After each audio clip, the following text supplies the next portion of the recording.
Hey there, fight fans, and welcome to the latest edition of Below the Belt Boxing. On tonight's card, a countdown of the heaviest heavyweights to give them the old 1-2.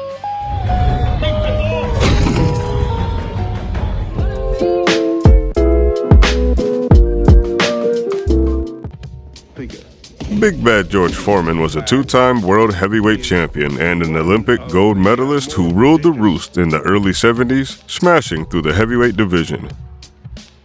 Big George is notorious for having two full careers in boxing as he took a 10-year hiatus from the sport. The first version of himself he fought at around 220 to 225 pounds.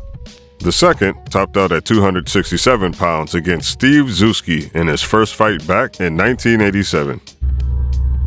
George took the boxing world by storm in 1994 when, at the age of 45, he regained the heavyweight championship by defeating unbeaten Michael Moore, a young 25-year-old heavyweight with a sensational 10-rounder to come from behind and gain the victory by way of knockout. The victory is considered to be one of the greatest comebacks in the history of combat sports. 2 decades after having lost to Muhammad Ali, Foreman cemented himself in the Boxing Hall of Fame by regaining the linear heavyweight championship. The fight remains a testimony to the extraordinary size and power that George Foreman possessed. George left the sport with an old-school record of 81 fights with 76 wins.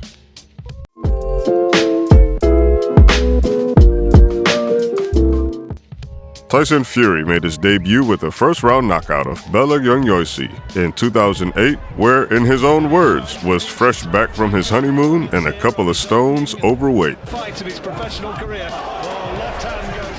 Over the coming years, Tyson would use his giant-like size to battle his way through the British and European heavyweights. In 2015, Tyson would take his shot at the heavyweight championship against Vladimir Klitschko in Dusseldorf.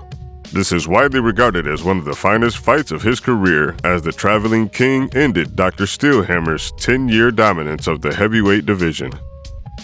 After spending time away from the sport, Fury ballooned to nearly 400 pounds.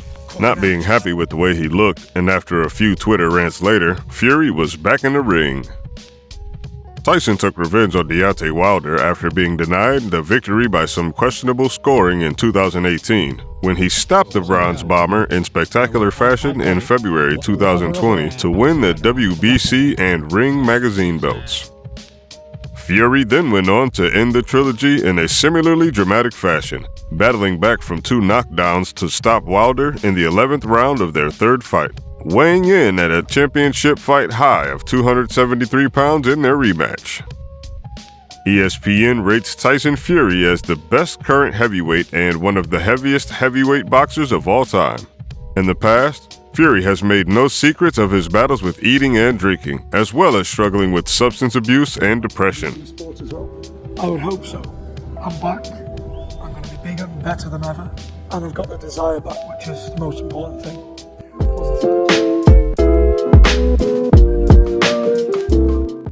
Shannon the Cannon Briggs held the WBO heavyweight title for just 7 months in 2006, moving into 2007, and he was at his heaviest around that time. He weighed in at 268 pounds when he stopped Sierhei Liakovic in 12 rounds to win the belt, and a career-high 273 pounds when he lost it on points to Sultan Ibragimov.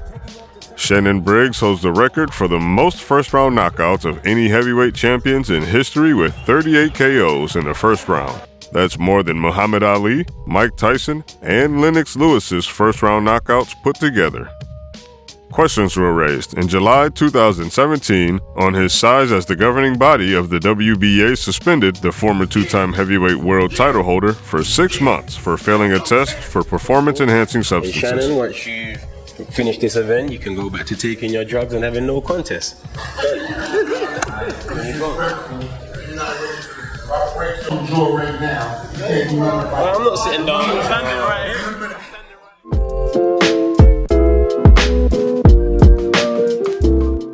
On July 1, 2019, Andy Ruiz Jr. shocked the world, dropping unified world heavyweight champion Anthony Joshua 4 times en route to a 7th round TKO victory in front of a rowdy crowd at Madison Square Garden.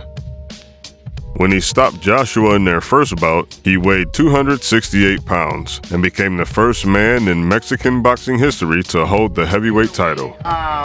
You know, the tacos, everything, you know, I love everything. Ruiz's substantial weight is commonly thought to have hurt him in their second fight rematch. Ruiz reached his peak weight in his rematch with Anthony Joshua, which he lost by a 12-round unanimous decision.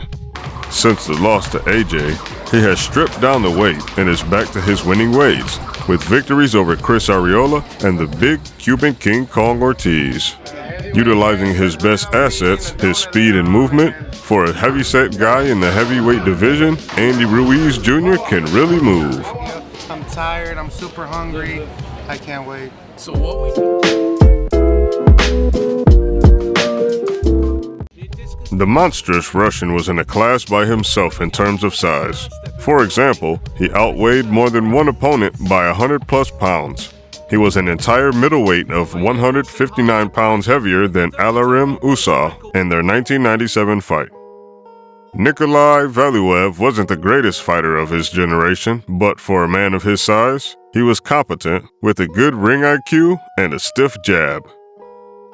The two-time WBA heavyweight champion was forced to retire because of serious bone and joint problems caused by health issues from boxing and his stature. Valuev was born in 1973 in Leningrad, Soviet Union. Oddly enough, his own parents are both short in size, standing at the same height as the Filipino legend Manny Pacquiao, 5.5 feet tall.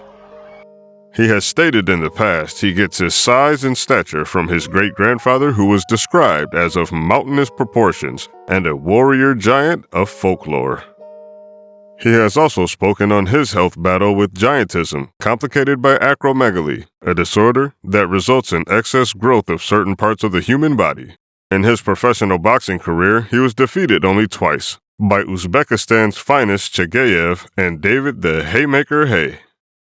He was the WBA heavyweight champion twice between 2005 and 2009, and fought professionally from 1993 to 2009.